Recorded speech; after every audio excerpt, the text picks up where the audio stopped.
मेरा बालम थानेदार सीरियल में बुलबुल के पास थाने से फ़ोन आता है तो वीर के दोस्त होते हैं ध्रुव।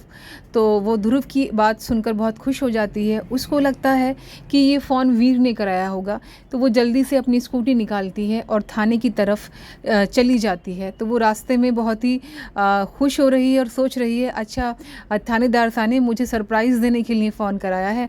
खुद तो यहाँ बैठे हैं और मैं घर में परेशान हो रही हूँ। अब मज़ा आएगा, अब मुझे थानेदार साहब दिखेंगे तो मैं उनसे कहूँगी कि ऐसे भी कोई करता है, मैं घर पे कितनी परेशान हो रही थी।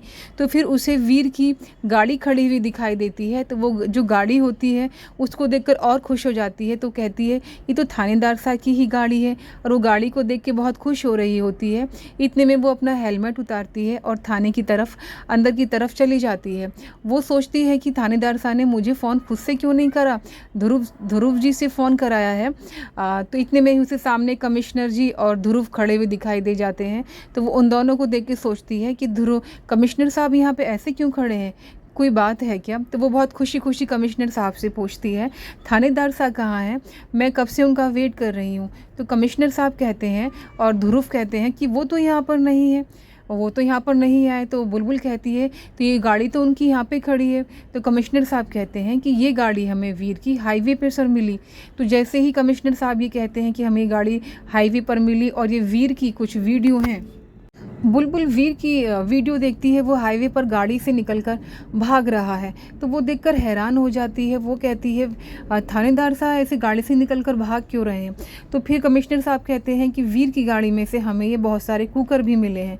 तो बुलबुल कहती है थानेदार साहब तो कभी खाना भी नहीं बनाते हैं, कभी दाल सब्जी भी नहीं बनाई, तो फिर ये कुकर का क्या करेंगे। और फिर वो बार बार उस वीडियो को देखने लगती है जहाँ पे वीर गाड़ी से निकलकर भाग रहा होता है। तो कमिश्नर साहब भी वो वीडियो बार बार बुलबुल को दिखाते हैं और कहते हैं देखिए कैसे ये सीसीटीवी कैमरे में उनकी वीडियो कैद हो गई है। तो बुलबुल बार बार उस वीडियो को देखने लगती है और वो बताती है कि ये जो कुकर हैं ये तो सारे ख़राब हैं, क्योंकि इनमें जो प्रेशर निकलने वाला सिस्टम है वो तो सारा बंद ही किया हुआ है। अगर हम इन कुकर को गैस पे रखेंगे या कुछ भी करेंगे तो कुकर फट सकते हैं। फिर अचानक से बुलबुल की नज़र वीर के ब्रेसलेट पर पड़ती है, जो कि वो ब्रेसलेट प्रॉम डेट में वीर को पहनाती है और कहती है कि इस ब्रेसलेट को आप कभी उतारना नहीं। तो बुलबुल सोचने लगती है कि ये ब्रेसलेट तो मैंने प्रॉम नाइट में थानेदार साहब को पहनाया था, वो आगे की सीट पर बैठे थे, तो ये ब्रेसलेट पीछे की सीट पर कैसे पड़ा है। तो वो यही बातें कर रही होती है और परेशान हो जाती है। बुलबुल को बार बार याद आता है कि जब मैंने थानेदार साहब को ये ब्रेसलेट पहनाया था तो थानेदार साहब ने कहा था कि ये मैं कभी नहीं उतारूंगा, तो ये तो थानेदार साहब के हाथ में होना चाहिए था। तो फिर ये इस गाड़ी की पिछली वाली सीट पर कैसे आ गया। और वो ये भी सोचती है कि जब मैंने थानेदार साहब को देखा था तो वो तो आगे की सीट पर बैठे थे। तो वो डर जाती है और घबरा के भगवान से प्रार्थना करने लगती है। वो बार बार कहती है कि मेरे थानेदार साहब जहाँ भी हैं भगवान उनकी रक्षा करना और उनको कुछ भी ना होने पाए। वो रोने लगती है और यहाँ पे बहुत ही इमोशनल हो जाती है। वो बार बार यही बात सोच रही है कि मेरे थानेदार साहब का ब्रेसलेट पिछली वाली सीट पर कैसे आ गया, जबकि हमारी प्रॉम डेट में मैंने देखा था कि वो आगे की सीट पर गाड़ी लेकर गए थे। और इतने में ही जो डुप्लीकेट वीर है उसकी एंट्री होती है, वो गाड़ी में ही होता है, पीछे से निकल कर आता है और वो बुलबुल को देखता है।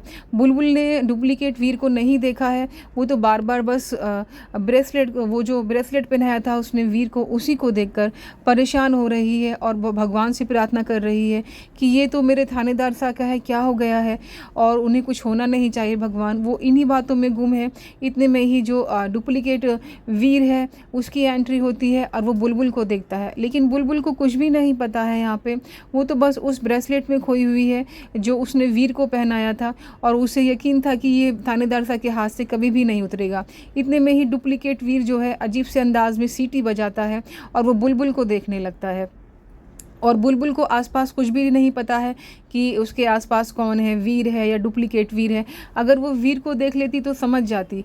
यहाँ पे वो पहले से ही बहुत परेशान है। वो थाने में बहुत खुशी खुशी आई थी कि थानेदार साहब ने ध्रुव साहब से फ़ोन कराया है, उसके लिए वो उसको सरप्राइज़ देंगे। लेकिन यहाँ पर आकर उसे पता चला कि वीर तो यहाँ है ही नहीं और वीर की गाड़ी उसको हाईवे पर मिली है, और जहाँ पे हाईवे पर वीर जो है गाड़ी से उतरकर भाग रहा है।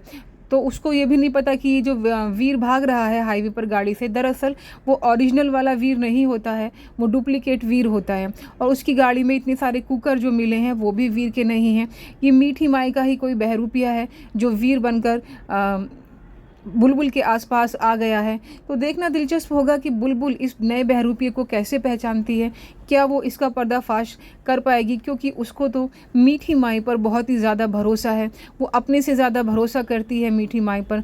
हालांकि उससे वीर ने कहा भी था कि कभी किसी पर इतना विश्वास नहीं करना चाहिए। उसका जो शक था अब वो सही था, क्योंकि मीठी माई जैसी हैं वैसी है नहीं। और जो डुप्लीकेट वीर है वो बुलबुल को देख रहा है, लगातार सीटी बजा रहा है और उसको देख के हंस रहा है। और बुलबुल जो है उस ब्रेसलेट को देखकर ही रो रही है और बहुत ही इमोशनल हो रही है। ये कहीं ना कहीं इन सब की ही चाल है, क्योंकि वो ब्रेसलेट जो है बुलबुल ने बड़े प्यार से पहनाया था और वो पिछली सीट पर पड़ा हुआ मिला। जबकि बुलबुल ने ये भी कहा था कि मैंने वीर जब जा रहे थे तो वो आगे की सीट पर बैठ कर गए थे, तो ये पीछे की सीट पर ब्रेसलेट कैसे आया। तो इस बात का जिक्र वो कमिश्नर साहब और ध्रुव साहब से भी करती है। तो वो दोनों भी कुछ ना समझी में इस बात को समझने की कोशिश करते हैं कि ये हो क्या रहा है। कभी कुकर मिलते हैं और कभी ब्रेसलेट की बात बुलबुल बताती है।